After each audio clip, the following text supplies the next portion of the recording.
казвам се Георги Иванов. Роден съм в град Бяла. Една ограничена 50 км от Русе. Работя в Екон като директор производство.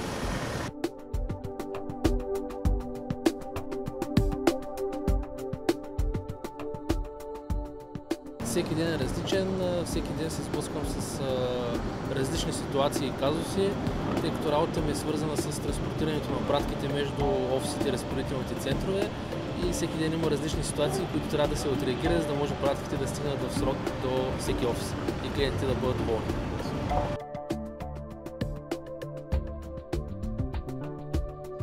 Хората, които работят нещо различно и имат контакти и комуникация с хора в друга сфера, за да говорят за общи неща, те трябва да имат общи преживявания. И в тази връзка смятам, че това е перфектна инициатива и не трябва да бъде само в областта на куриера, областта на работа в склад също смятам.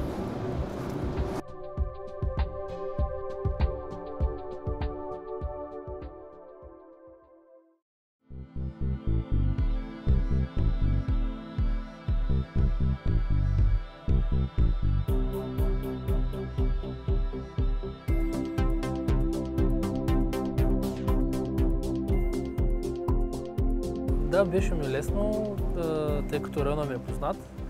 Преди 6 години и няколко месеца аз бях куриер в този район за 6 месеца, така че някои от нещата са се променили, но не чак толкова много. Даже видях стари клиенти, които все още работят на същите места и беше доста интересно.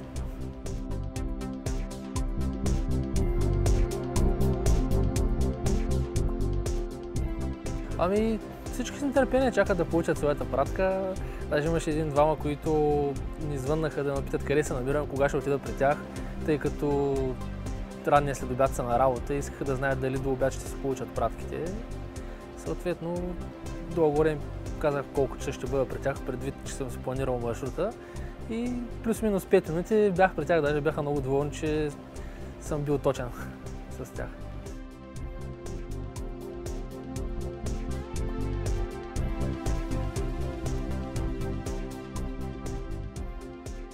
Денят ми мина страхотно, беше изключително ползотворен ден за мен, без напрежение. Чувствах се много добре. Отдавна не се бях чувствал така. Работният ден просто беше страхотен. Срещата с клиентите ми действа много позитивно и много добре. Нямаше нещо, което да ме изненада. Просто всичко, което очаквах, се разви така. Единствено имах притеснения с работата, с техниката, с приложенията, но не ми се случи много често да имам проблеми. Мисля, че се справих добре. Нямаше изненади като цяло. Най-трудното е, когато вече си договорил нещо с някой клиент, да можеш да го предоговориш, защото това, което клиента вече очаква и разбиваш очакванията му и като се срещнеш след това с него малко, ситуацията не е както примерно била предишния ден и всичко е минало според неговите очаквания. Днес научих, че когато имаш дори малко свобода, трябва да я ползваш пълноценно. Разбира, смятам, че тази инициатива, която ние правихме сега, би била полезна също както в други компании, така и в учебни заведения и университети.